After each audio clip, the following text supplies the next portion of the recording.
कैलाश इसरार की धुन में छुपा बर्फपोश पहाड़ों में बसा एक ऐसा देश जिसे काफिरिस्तान भी कहा जाता है। ये पाकिस्तान में वाक़ है। कैलाश पहुंचने के लिए रावलपिंडी के पीर वदाई बस अड्डे से कोस्टर्स चलती हैं जिनका किराया 2500 से 3000 रुपये है। ये 8 से 10 घंटे का रास्ता है। चित्राल से पहले आयून नामी गांव के पास उतर जाइए। यहाँ से आपको 500 रुपये के एवज़ जीप वाले कैलाश की वादियों तक ले जाते हैं। मगर इससे पहले होशियार, दीर के रास्ते लवाड़ी टॉप क्रॉस करना होगा। चंद साल पहले रास्ता ऐसा कि उस तरह की धार जहाँ गाड़ी चलाने वाले को सलूट किया जाता था। मगर अब लवाड़ी टनल बन जाने के बाद 3 घंटे का रास्ता महज 15 मिनट में तय हो जाता है। आयून से कैलाश जाने वाली सड़क भी दुश्वार गुजार है। सहमी सहमी सुबह, रोशन दोपहर, भीगी भीगी शाम, सर्द हवाएं, पत्थरों के गिरने की नाआशना आवाज़ें। इस रास्ते में सभी डरे सहमे रहते हैं, सिवाय उनके जो कराची में रिहाइश पजीर हैं। कैलाश की 3 वादियों रामपुर, ब्रीर और बम्बोरियत में सबसे ज़्यादा सयाहों की आमद बम्बोरियत वैली में होती है।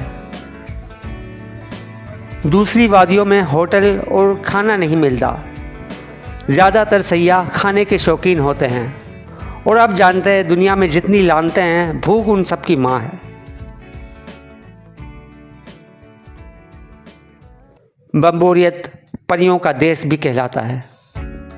सरमा की रातों में कैलाशी दोशीज़ाएँ हाथों में मशाले थामे बर्फीले रास्तों से गुजरती हैं और डांस घर में दायरे की शक्ल में दुआएं मांगती है।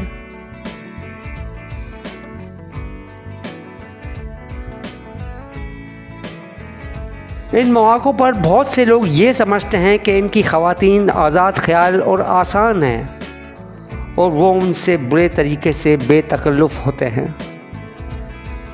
मगर याद रखिए, हर औरत वेश्या नहीं होती, लेकिन हर वेश्या औरत होती है।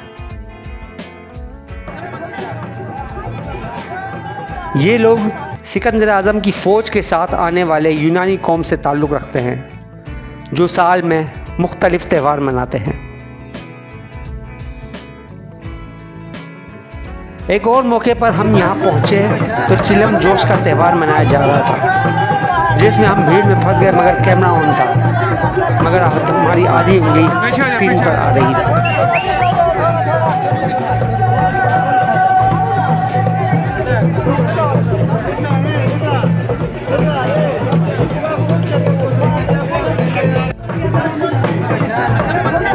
अमन और सुकून के इस गहवारे में जराइम की शरह ज़ीरो है। इनके पास जो वक्त है वो रक्स और खुशी में कैद है।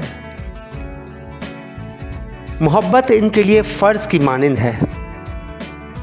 इन काफिरों का ये नज़रिया काश सारी दुनिया समझ जाए।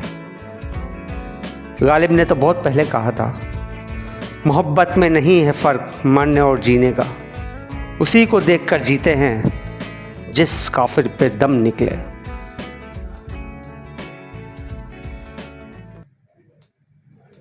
इस जन्नत में मोबाइल भी आन पहुंचा है, जिसने इनकी पुरअसरार ज़िंदगी के राज खोले और इनके अकायद को दुनिया के सामने ले आया, जिसका नतीजा ये हुआ कि मुनाफा खोर यहाँ झपट पड़े और वादी का चेहरा मस्क कर लिया। अब जो फल मुफ्त में मिलते थे बेचे जाने लगे। वादी एक कारोबार बन गई, जहाँ कैलाश की स्याहपोश दोशीज़ाएँ गैरों को देखकर दरख्तों के पीछे छुप जाती थी, अब उनके साथ तस्वीरें बनाने लगी। इनके मासूम और शरीर बच्चे गीत गा गा कर भीख मांगने लगे।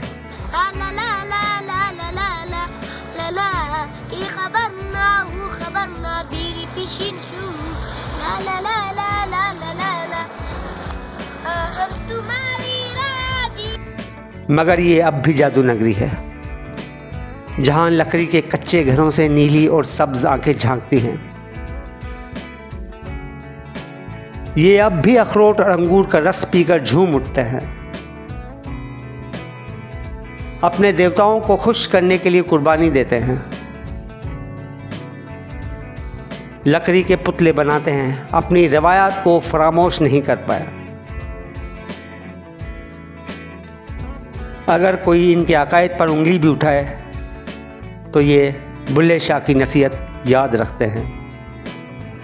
आशिक होया रब्दा ते हुई मलामत लाख, तैनू काफिर काफिर आख दे तू आहो आहो आख। हम देखेंगे, लाजिम है कि हम भी देखेंगे, वो दिन के जिसका वादा है, जो लोहे अज़ल पे लिखा है, जब जुल्म और सितम के कोहे गिरा, रूई की तरह उड़ जाएंगे, हम महकूमों के पांव तले, ये धरती धर धर धड़केगी, और अहले हकम के सर ऊपर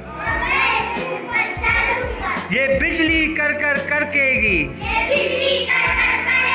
हम देखेंगे, लाजिम है कि हम भी देखेंगे।